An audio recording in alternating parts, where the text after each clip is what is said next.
Humanex Ventures presents Inside the Coaching Mind. Terry Pettit coached the University of Nebraska's first national championship in 1995 and put the state of Nebraska on a path to volleyball greatness. Now, Terry mentors coaches, writes books, and gives talks about leadership and team building to corporate and business audiences. Here's Coach Pettit to take us inside the coaching mind.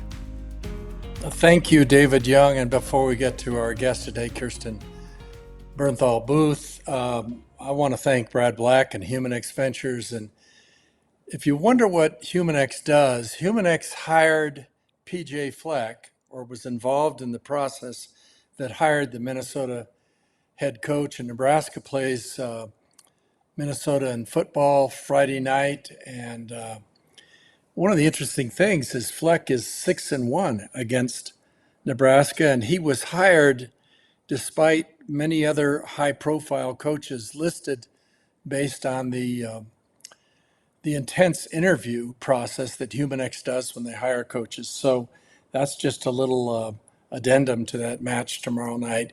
All of you know Kirsten Bernthal Booth. She's been a guest on here 3 or 4 times. She's been a host once. I would anticipate that Kirsten will go in the AVCA Hall of Fame in the next year. Wonderful record at Creighton. I believe they were in the last 13 NCAA tournaments, and perhaps their finest team was the 2024 team that defeated 2-time defending national championship Texas in the Eastern Regional at Penn State, a wonderful team. Kirsten is now associated with Love Volleyball, Love Nebraska. She was also the former AVCA president, so she probably has a better handle on what's happening across the country than maybe any other former Division I coach. Kirsten, welcome to Inside the Coaching Mind. Thanks for having me. Excited to be here again. It's good to see you.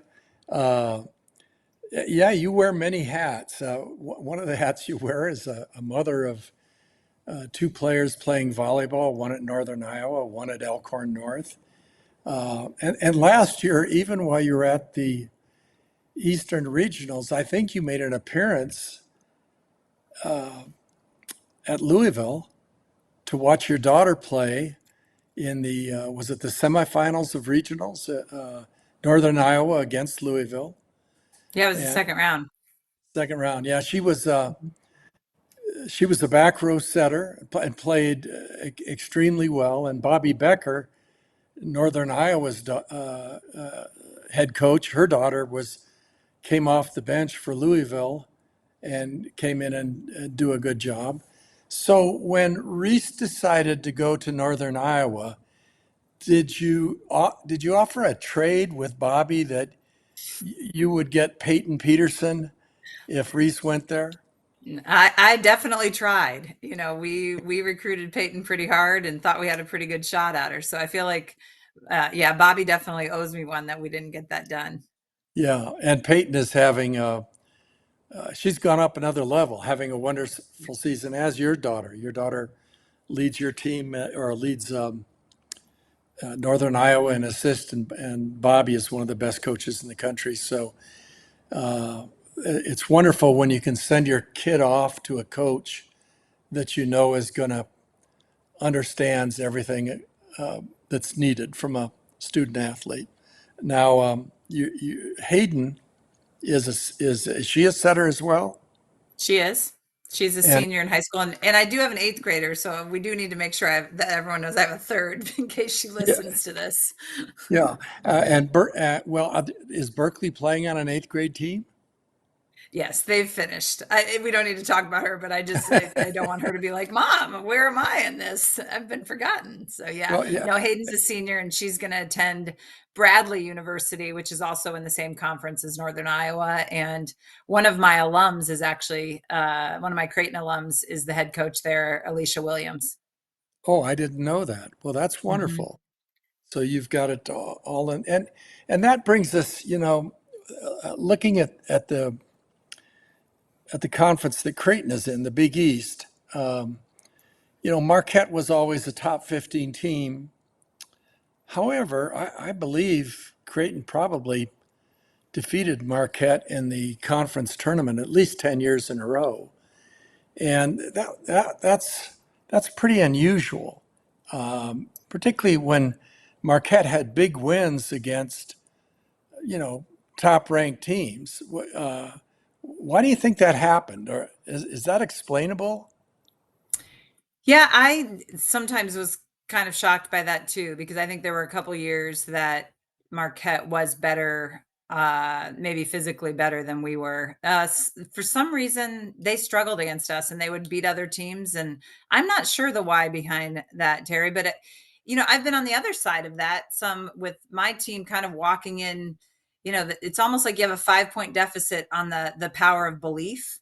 And so Right. as a coach, you're trying to get them through that. You're trying to get them to understand that they can beat this team on the other side. Don't worry about the name on the jersey. And I do sometimes wonder if that was happening a little bit with the Marquette Creighton rivalry. I think that, new coach at Creighton, new coach at Marquette, that could easily change. But yeah, that it was fascinating to me. Yeah. Well, and we want to talk about certainly about the new coach at Creighton. I know you well enough to know that you'd considered the possibility of leaving coaching for more than a fortnight. But at what point did you wake up and say, "I'm going to do this. I am not going to be the head coach at Creighton next year"? So this is maybe a three-part question. Would you have done that had you not had a place to go? If you had not had the Love Volleyball option, would you have been more inclined to coach at least another year or two? Yeah, I definitely wouldn't have left without a job. That was not negotiable for me. I wasn't in a bad situation. I will say that it came to a head quickly. I was chewing on the possibility, and then Brian was offered the South Carolina job, and he was going to take it. And in fact, I resigned on a Tuesday. On that Monday, I had told Brian, you got to take the South Carolina job. But the struggle for me was it was ethical. Like I felt like if Brian left, I was not going to leave Creighton because I did not want to leave the players in a tough situation. I knew Angie, my longtime assistant coach, didn't want to be the head coach. So we didn't have anyone ready to take over. And I knew if that was the case and I left, it's just now the program, the players would transfer. I just thought that would be the case. And I really felt strongly I needed to protect the players and the program. So, I mean, it moved fast. And I didn't sleep that Monday night. I thought Brian had taken the job that night. Some things they hiccuped on the contract. I literally texted him that Tuesday morning and said, have you taken the job? And he said, no, but I'm about to. And I said, if I resign, if we can get RAD to say yes to you taking over, will you stay? So it moved that fast. And I just if I was considering leaving, Brian would have taken any of our staff, Adam, Caleb, the people that he's been able to retain are fantastic. And I felt like I was going to have to send them to South Carolina because how could I say no, stay at Creighton, but I might be leaving in a year. And then I also felt like, how can I go hire someone, move a family to Omaha to come coach, knowing that I might not be staying for the long term. So as I processed it, I either felt like I needed to make a 3 to 4 year commitment still to Creighton, in my own mind, of course, or make the move and let Brian take over. And that's ultimately what I decided to do. Well, what I find interesting about your response there, Kirsten, is the moral considerations.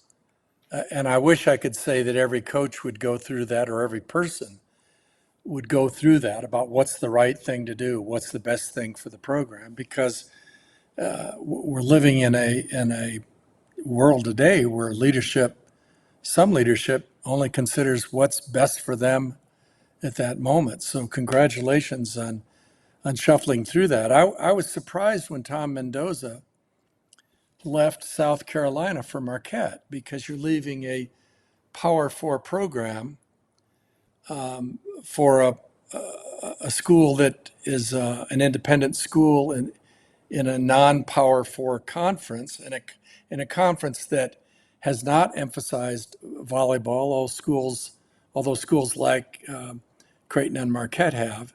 So that surprised me. And Tom is a former assistant coach of yours, as is the coach at Ryan Meek at High Point. So you have several former assistant coaches and alumni who are head coaches.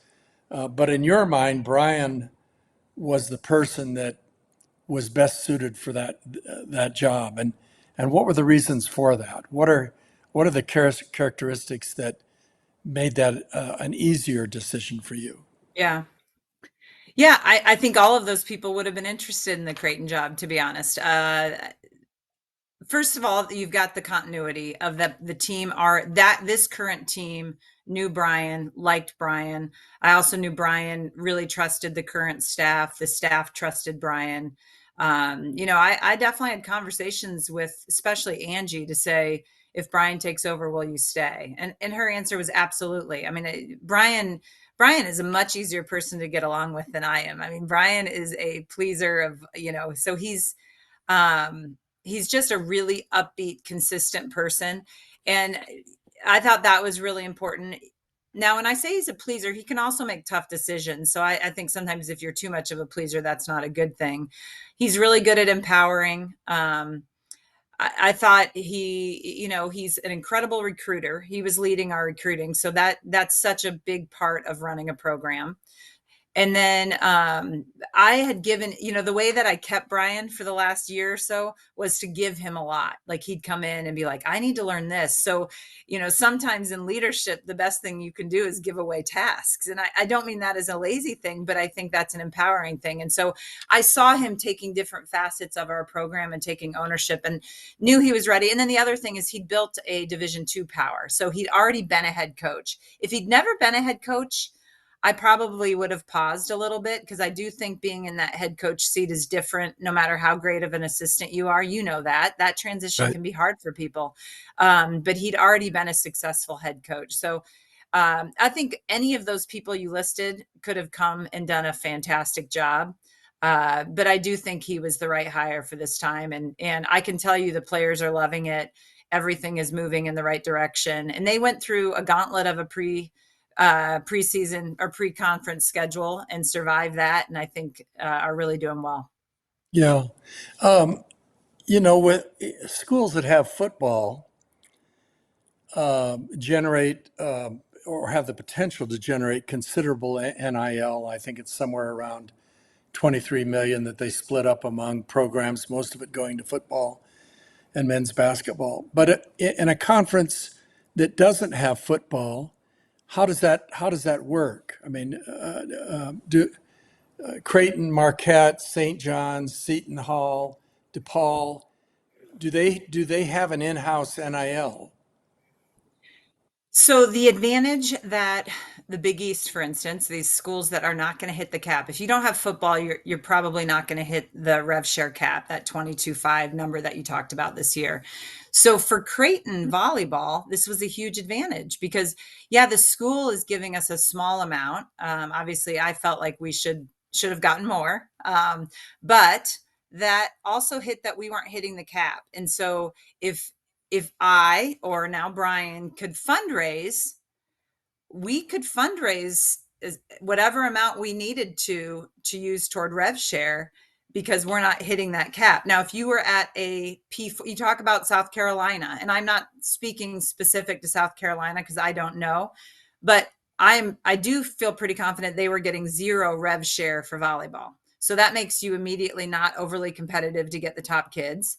And then on top of it, you couldn't go fundraise because they're already at the cap. And so legally, NCAA rules wise, you can't go above. Now, the asterisk to all of this is NIL, true name, image, and likeness.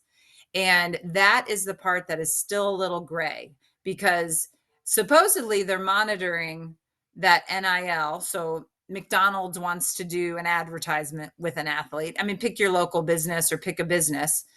Supposedly that is supposed to be market value. Well, that's a little gray. So they have anything above $600 is supposed to be evaluated. So if they're paying $100,000 to a football player, is that equal for a swimmer?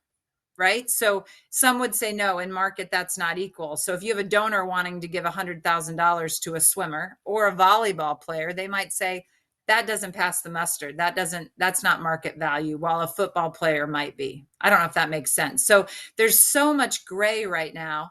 And a lot of people think if they don't approve it, they're going to get sued. So it may all go back to the way it was, that people are just buying players. Well, Kirsten, I know for a fact that you went out and developed relationship with donors and increased that NIL. What percentage of, say, Big East coaches do you think see that as their responsibility to do that? I think in the Big East, it's just Creighton and Marquette. So 20%, or Yeah. there's 11 teams. Do the math on that. So yeah, it's not, and but I will tell you this, there are one-off, I'm talking to mid-major coaches, and I will talk to a program that's not that strong, and they'll be like, I have $50,000 for a player because I have a donor that will support. So it's not just Creighton. Now, Creighton might have more money because we have multiple donors, but there are programs like Colorado State, Tom did such a good job, and Emily's now doing a great job building donors. I think they're a program that probably have a big, wide donor base that could do what Creighton has the ability to do. But then you might have other programs that maybe it's just one donor to support one player that you could call and say, hey, this player is interested. It's going to cost me $40,000. Could you step up?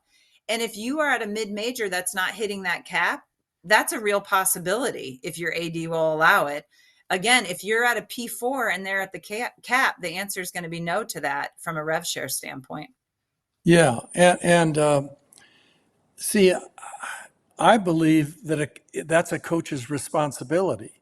I believe a coach should be doing that. I know Lindsay Oates at Northern Colorado does it. Some people enter the coaching profession and think, well, I'm the coxswain in a boat. Yep. My job is just to keep the beat going. That's not what it is. If there's It is people, not. And Terry, I feel this way with marketing too. How many times I've been told my job is to win. It doesn't matter. It's marketing's job is to get butts in the seats. And I'm like, oh, no. That is not the case. It is our job. And you did this. You were going door to door selling season tickets back in the day. So it is volleyball is a small percentage of what we do. We are building a business. And if you don't take ownership in all of these things, you're not going to get the recruits, because recruits want, nowadays they want money, right? So you have that, and they want to play in front of a fan base. So as a head coach, if you're not willing to take those duties on as something that you are in charge of, I think you're missing the boat. ADs have always been important. But it strikes me that today, the relationship between a head coach and the AD is even more critical because of the challenges, how fast things are happening. And so and sometimes it isn't even money. It's just knowing that an athletic director has an emotional investment in the program. And you spent most of your career with Bruce Rasmussen, who's a good friend of both of us. But how critical was Bruce to the development of Creighton Volleyball? Yeah, he's getting inducted into the Hall of Fame tonight. So just shout out to, he's the best in the business. And he wasn't perfect. But there were a couple things from my development. When I came into Creighton, I was young. I wasn't ready for the job, and the team was bad. They were coming off a 3-win season. One thing that he did, Terry, and this obviously because you were the person, he hired a mentor for me. And I feel like so many young coaches come in and you pay them a salary and you're like, go.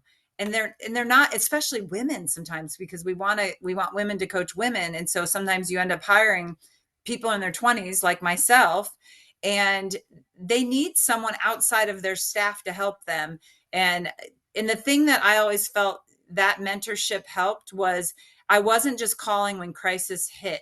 We were being proactive to move the program forward. And usually, like I mentor people, almost always those calls come when they're in crises. So you're just putting out fires. But what are we doing to make sure fires don't happen? The other thing that I thought was, there's so many things that were special about RAS, but I always felt that RAS was at his best after a loss. You know, you never felt like he was ghosting you, coming in cheering a big win and ghosting you after a loss. And I know that happens at a lot of schools, that the AD is your best friend when a big win happens, and then they act like you're not around after a bad loss. I always felt like if there was a problem in the program, I wanted to go to him for advice, as compared to some that don't want to go to their AD because they don't want to be transparent with any problems within a program. There's always hiccups within anything. And so you want to have an environment where you're comfortable talking about those things, so they're not sideswiped. So he just fostered that. I mean, I remember I was having a big issue with a player, and I was navigating it, and it's hard, like, you know, as a coach, like it's hard when you're struggling with managing a tough situation, and I'm navigating it. And he sat down and he said, "How are you?" Like, we talked about it, and he said, "How are you doing through this?" And I remember choking up because no one had asked how I was, and I was struggling. And so he just cared about us as humans. He would have tough conversations. He told us no a lot. I mean, that's part of the job. But a lot of times his no it wasn't an immediate no. It was like, okay, let's talk through it. These are the challenges I have from my end on being able to say yes. Is there a way that we can meet in the middle? Are there things that we can look toward long-term to get to this goal? I just always thought he was really collaborative. I'm trying to help all of us coaches. Yeah. You've had Angie Oxley during pretty much your entire career. And at one time I said, you look around at the top programs in the country, they all have exceptional head coaches, but you usually see an associate head coach that's exceptional as well. We saw that with Denise at Stanford, Kathy Noth at Nebraska, etc. What was it you did, or what were the challenges that kept Angie wanting to be at Creighton, wanting to be the associate head coach at Creighton?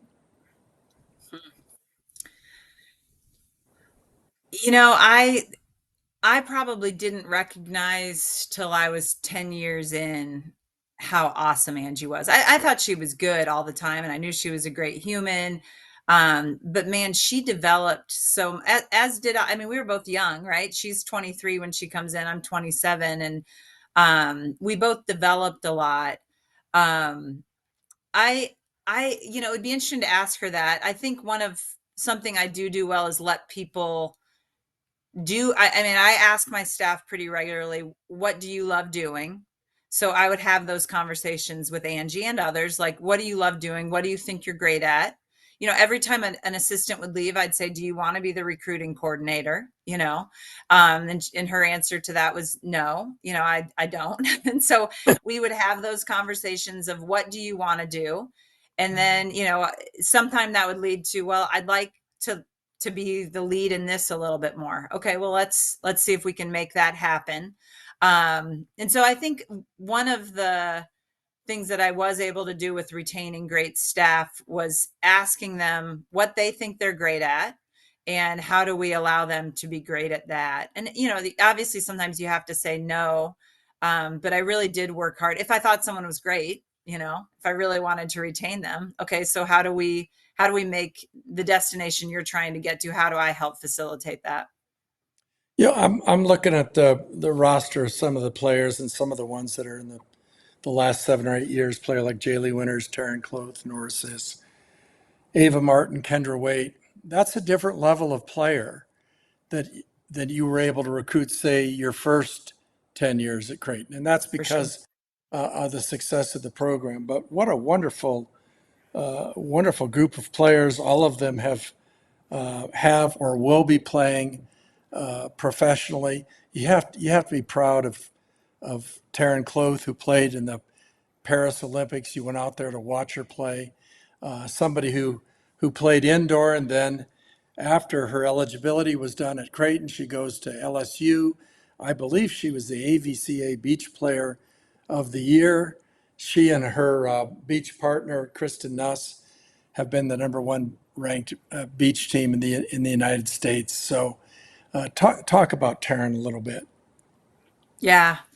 Gosh, Taryn's story is remarkable. I mean, it really could be a movie. I mean, yeah, she comes in from Sioux Falls, South Dakota. She sits the bench her first year, for the most part, played a little bit, and becomes a very good player at Creighton. She and Jaylee were the stars, but then afterwards doesn't want to go abroad because she doesn't want to live abroad away from her family. At that point, there was no pro leagues here in the United States.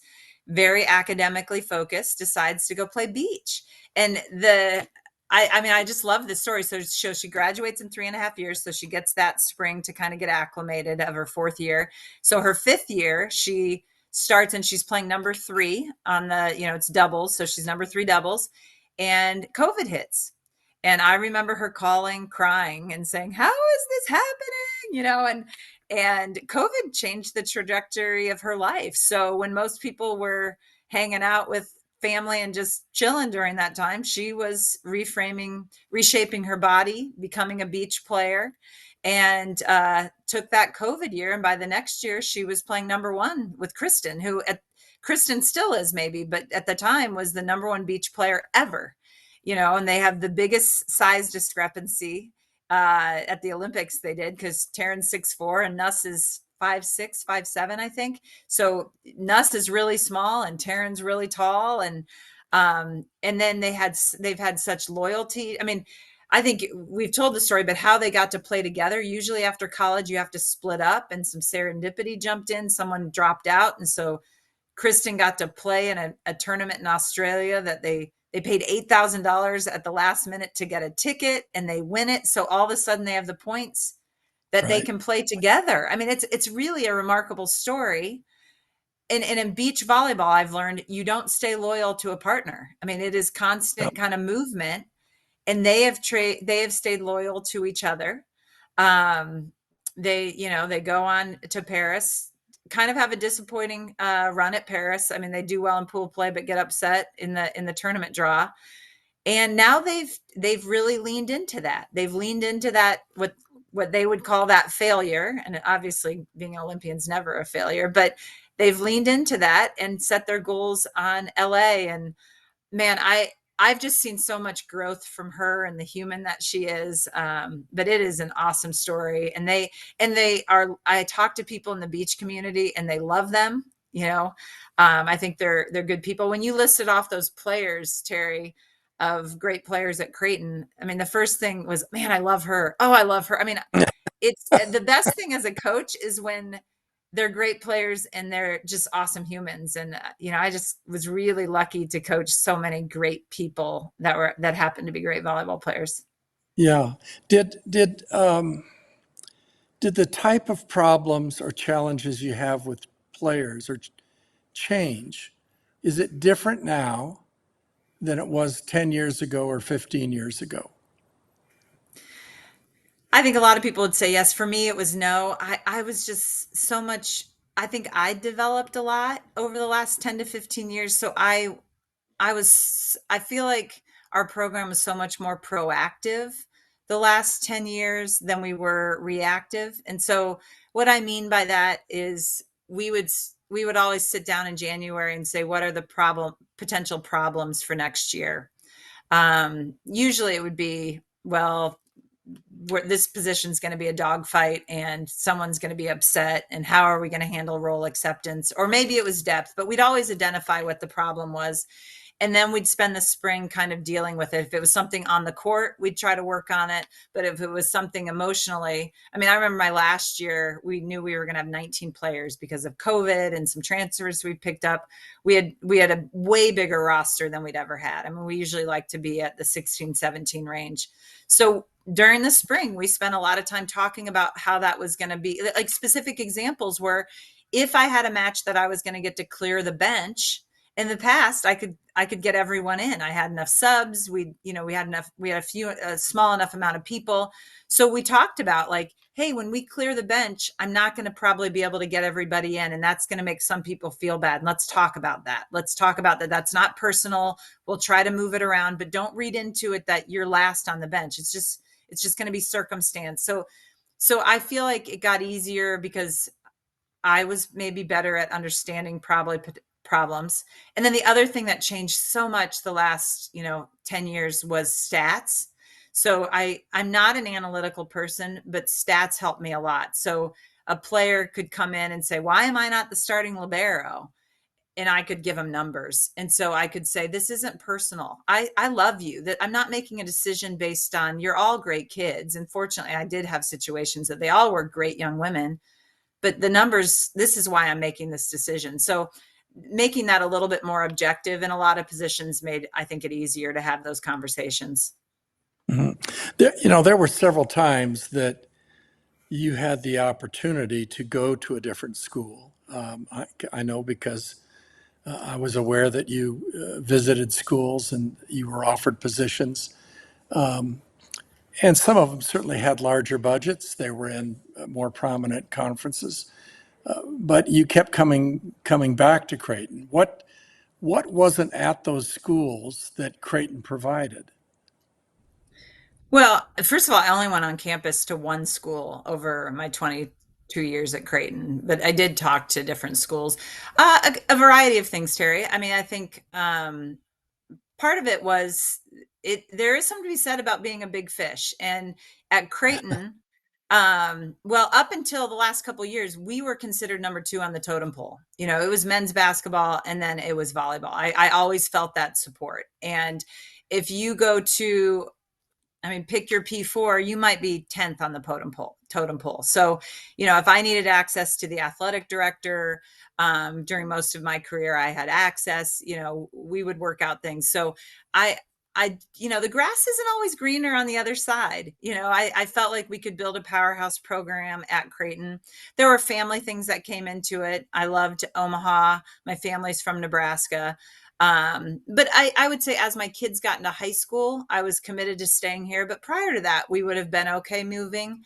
But I talked to I talked to peers and, I'd be told a lot, be careful on, on moving. If you're happy and you feel supported.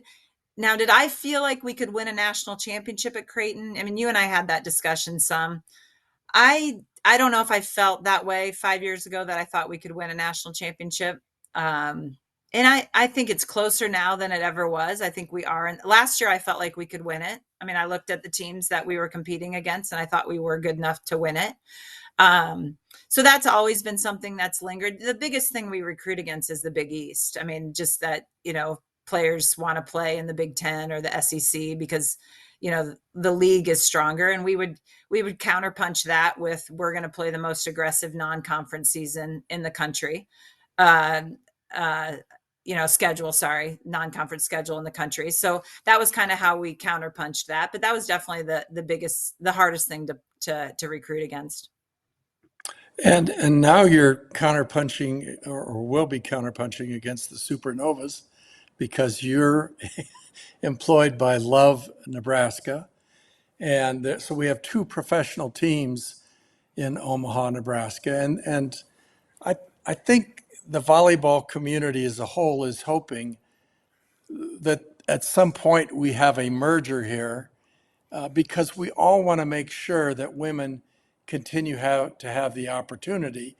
And we know the people that are running these leagues, for the most part, aren't doing it out of the goodness of their heart.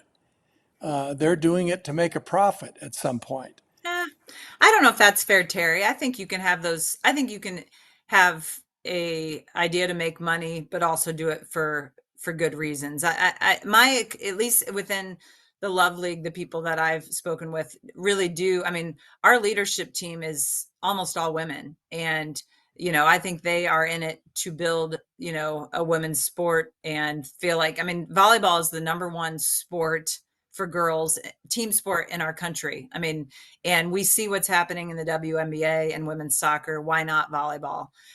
Absolutely, there's going to be money, but there's a lot of things that people make money that are good. And I don't see the supernovas as a counterpunch. I do, I agree with you that as a sport, we're going to need to merge. And I think there's a lot of people that are going to, that especially the volleyball people, we all want that to happen. And I actually think the business people want that to happen too. It's just when they're going to be able to come to an agreement on that. But in the short term, it's a lot of market confusion here in Omaha. There's no question. Yeah. But what the Supernovas have done is amazing, and it is a testament of the volleyball in this area. And now we have to replicate this around the country, and some of that is happening in different markets. That is how we build a sustainable league, because it is not about Omaha. It is not about Love Nebraska and the Supernovas competing against each other. It is about how do we build a fan base around the country, because no matter how great a franchise is here in Omaha, we have to have it around the country. So we need to be uplifting each other and uplifting the other franchises of what's working well here, what's working well other places, to make this thing go to get hopefully together down the road. Because you're exactly right. I want my granddaughters, even though physically they won't have the genetics to probably play in a pro league, I want them to have the dream when they're a fourth grader of dreaming about getting to play pro volleyball in our country. Yeah. What is your current role with Love Nebraska? And what do you see it evolving into? Will it change? So my title is President of Business Operations. So I don't want to get too into the weeds, but the unique setup of the Love model, which is a model that soccer has used successfully, is that it started at a corporate level, which I really love, because you get to pick the cities. So you can pick volleyball hotbeds. So when they pick cities, Austin has a team, Omaha has a team, Madison has a team. So I love that. And in the short term, they are picking where athletes are going. So a Texas grad can go to Austin or Houston. A Nebraska grad can come to Omaha. So we can place players where they need, as compared to a draft where they could be sent around the country. So those are the positives of this model. So in the short term, the league will still run the sports side, even for the foreseeable future. That will change down the road, but for the next few years, the league will run that. So my job is all business. I'm not involved on the volleyball side really at all. So my job is going to be butts in the seats, fan experience, venue, merch, all those different things. And it is a little bit of a trickle. I won't own all of that this spring, but by spring of 27, that will be all under my purview. So I'm in the midst of hiring people. I'll hire 10 to 15 people over the next year to fill out that team. And I am learning a ton. Just like when I went to Creighton, and this firsthand, I was clueless. I'm in that phase again in my life. So I'm working to surround myself with great people again. So you don't think you'll ever have any impact on recruiting players to Love Volleyball for Omaha? No, in the short term, that is not what the ownership group does. Now, they will vote, and once the ownership groups are filled out, they will vote. And at the time that the ownership group wants to take it over, when we feel like the league is set up for that, we got to get down the road. We got to build a fan base, because right now it's really important where we plant players. But once we get that kind of established, then we could take it over. And then that would be at that time that we would then be in charge of all of it, the athletes, the coaches and all of that. Mm-hmm. But I will say this, Terry, I will be housed in the same facility. I mean, Susie Fritz's office is going to be one office away from mine. I will be in the same facility that the pro team's practicing. So I will be in the gym some. Susie has made an open invitation for me to be in there. And I'm sure I love to coach. I mean, maybe someday I'll evolve and get back into coaching. Who knows? I'm not closing any doors at this point, but I am really enjoying I mean, it's been hard. I don't want to make it sound like it's been easy learning, my brain's working in a different way than it's worked in a long time, but I've also really enjoyed the challenge, and I'm learning a ton, and understanding how this all works. I think no matter where I land in 5 years, what role I'm doing, I think this experience is making me a lot better. Kirsten, I wanted to wait several weeks before we interviewed you after you announced you were leaving, because there's there's different stages of grief. And my guess is it feels different now than it did the day before you announced. It feels different now than maybe even a week after you announced. What is it that you find you're really missing the most, the toughest thing to give up? That's a good question. Oh, and you're right. I was in a real stage of grief right afterwards. It was very hard.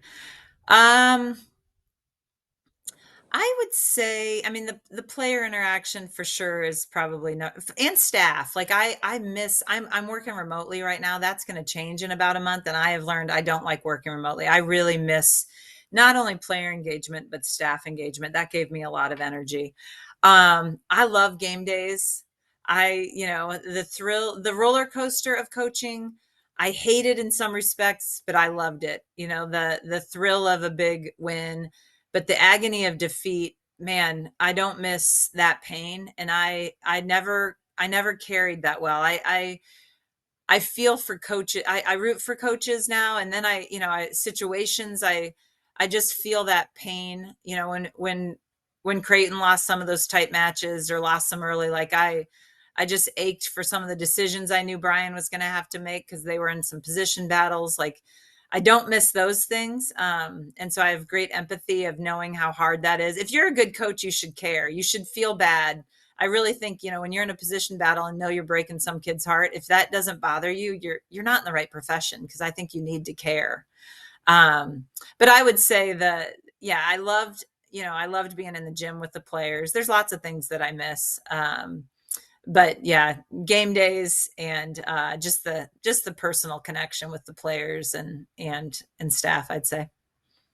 So you wouldn't rule out that down the road here, if Susie did something else, or that you could be the head coach of a professional team in Omaha, and you wouldn't That rule is out. a big jump, Terry. You're just trying to cut this clip out and make me look bad right here. No, I'm not saying that. I don't know. All I'm saying is I have a lot of life ahead of me, and I love coaching, but I really do love this new job. And so I could see myself stay in this vein forever. Uh, but I'm helping coach a high school team. So I think I'm going to need to coach in some capacity, but that doesn't mean I need to be a pro head coach or a college head coach to get to fill that void. Well, How's that for an answer? yeah. You're Well, trying to get me in trouble here. I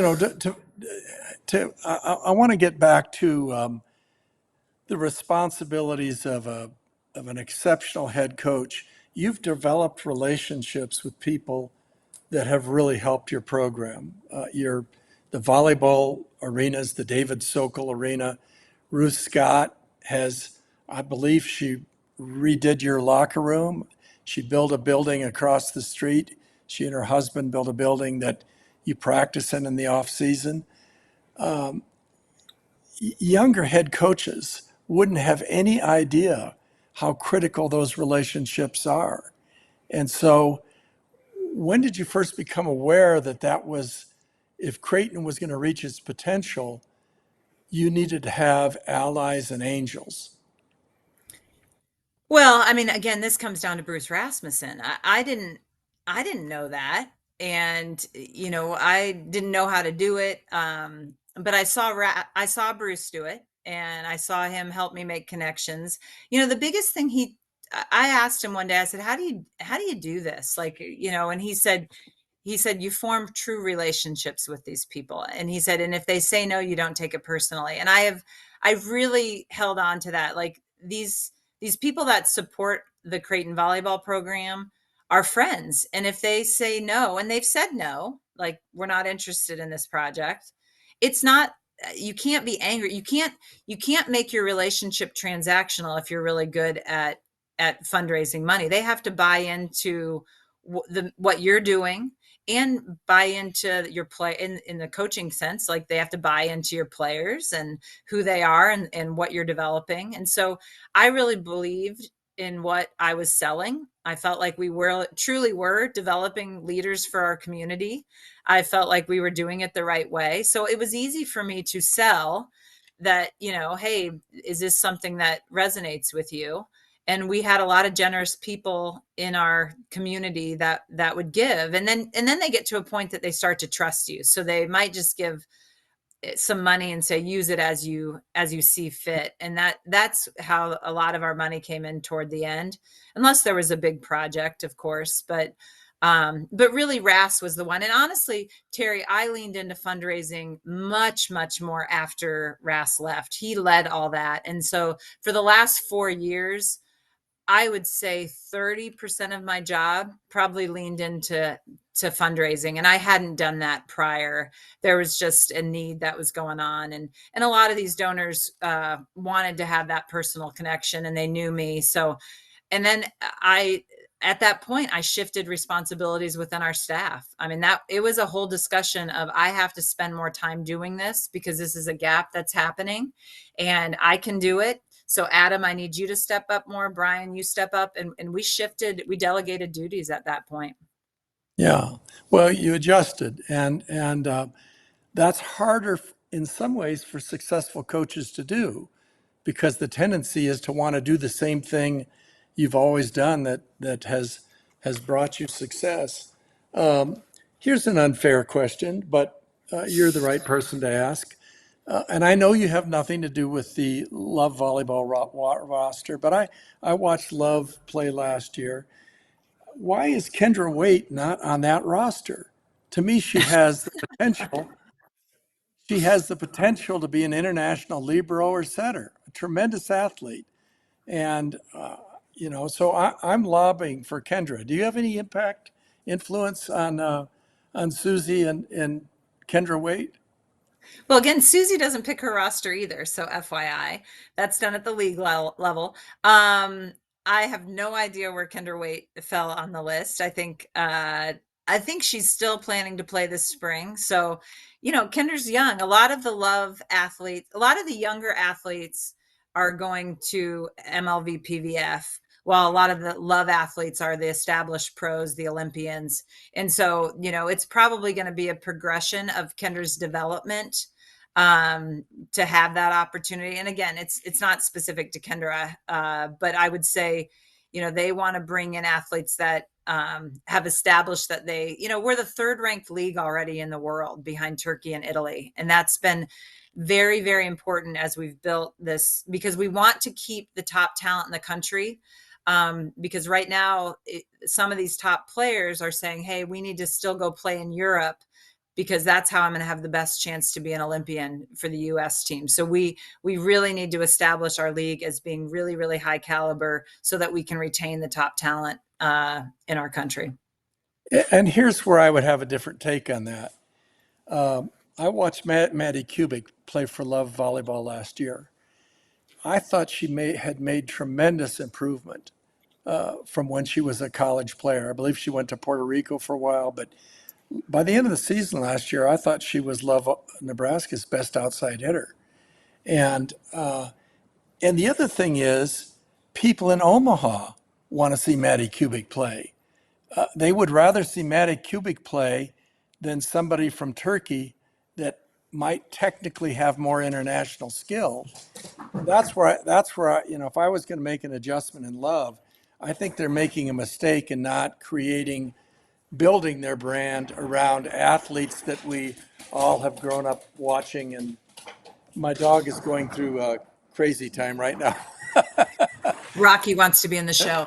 Terry, I think there's a balance. I hear you. And I've raised those concerns. I mean, I understand what you're saying. I think the counter is, if we don't establish that we're one of the top leagues in the country, we will start losing our top American athletes to go abroad. And so there is a balance. So I understand and my job's fan engagement, right? So I would love local players. So I hear you on so which comes first, right? Like, is it the fan base or is it the caliber? So it's probably a little bit of both. But I concur that I think we really do need to lean into those local athletes, and that is the luxury we have, is we can place players where they want, where they are going to have the best draw. Maddie had ties to, I think, something in Texas. That was her choice to want to move, or we would have kept her here in Omaha for sure. Okay. Yeah. Something that people ask me, and maybe you can squash this or define it, but the perception is that the athletes, or at least the original plan was that the athletes that play for Love Volleyball, their salaries are basically coming from kids that are playing in club volleyball. And Yeah, it's spreading.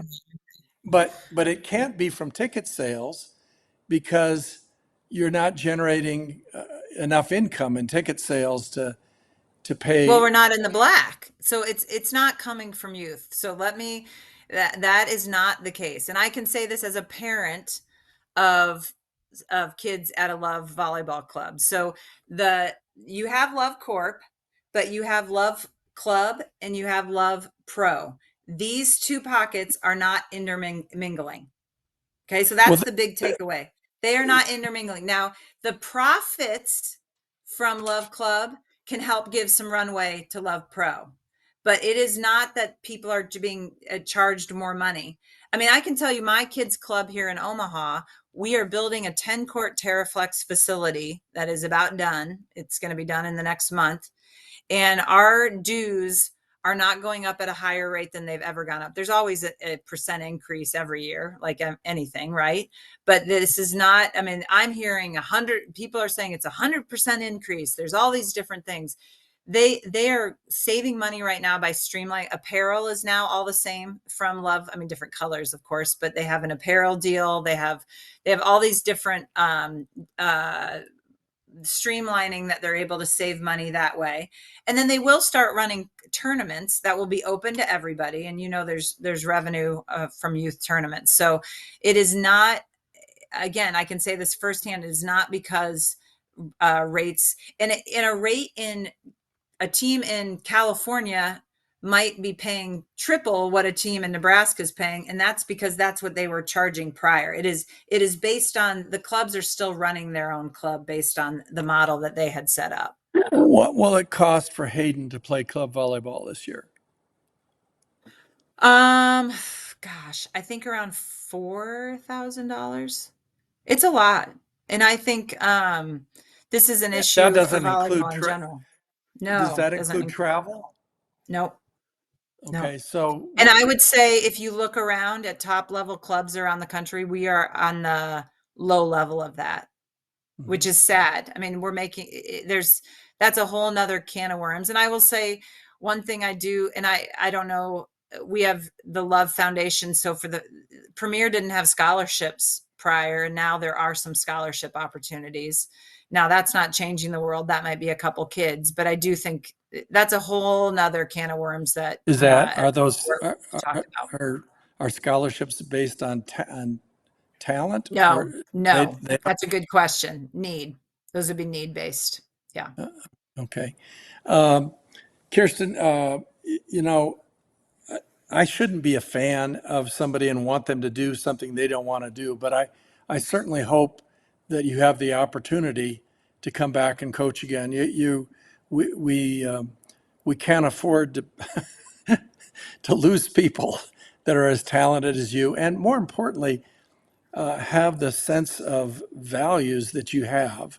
I think it's really critical, and one of the reasons that I'm more for local ownership, and where I'm more for, I would rather go in a hardware store with local owners than go in a Target, or a Walmart.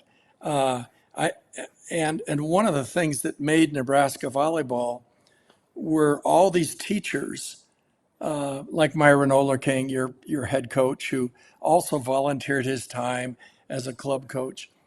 these people had different backgrounds. They had great values. They understood how to teach beyond just volleyball. I think it was a real strength that people didn't recognize outside the state of Nebraska. But when people ask me, why is Nebraska volleyball so good? There's a million different reasons. But one of the reasons is that we had so many teachers involved in coaching. And as you know, your kids' experience in club volleyball is dependent on the coach they happen to be working with. It's not the club. 100%. It's You're not the uniform. absolutely right. Yeah. So that's an area that we can have some growth in. Is there anything Love will be doing this year? I believe you're going to play some matches outside Omaha. Is that correct? One match outside Omaha. That's not announced yet, so I can't release where. But yes, that is the plan. Well, I think that's good. I mean, why not? Yep. Why not? And we probably will do a practice outside of, go, to a small town or something and do a practice. We are really trying to get outside of the Omaha metro area. And, we really do want to beat Nebraska's team, not just Omaha's team. Uh-huh. Yeah. How many times have you gone by Creighton's practice? 0. Congratulations. Terry, you know this. You moved away. Did you move away right after you retired? No. I told John I would stay there. I promised him at least 2 years, but man, okay. I couldn't stand it after. I could not have lived if I'd gone by practice. It just would have. Yeah, been I think I would like to go. I don't think it's the right decision to go. I think I really need to let Brian, I was telling somebody after every win, I want to text the players, like a player that had a great match. And very rarely am I reaching out to them because I think right now I need to let this be all Brian. And I talk to Brian a fair amount and I talk to Angie a fair amount. So I want to support them, but I've just heard too many former head coaches that don't do it well. And I'm not saying I'm doing it well, but I sure am trying to do it well to make sure the players know it's his team, that I want to support the players. But most importantly, I want to support Brian as he builds this thing and makes it his program. Well, maybe you could get a big refrigerator box and put it over and cut a couple holes and put it in the corner. Then I'd have to give him all my critiques. He wouldn't want that. Well, Kirsten, you're wonderful. And I know we're going to have some special guests coming up. And I know there's at least a couple of them that I would like you to join me because I appreciate your insight and you have, an unusual and very important point of view on things. So I wish you well. I know that you will impact Love Volleyball in the same way that you've impacted Creighton. And I also want to thank David Young, our producer, and Brad Black and Humanex Ventures. And we'll look forward to seeing everyone next time. Thank you. Inside the Coaching Mind is presented by Humanex Ventures and is pleased to be a part of the Learfield Varsity Podcast Network. If you're on Facebook, look for the Inside the Coaching Mind group and join a vibrant discussion of volleyball and leadership. TerryPettit.com is where you'll find Terry's books, writings, and downloads, as well as subscription links for all your podcast apps.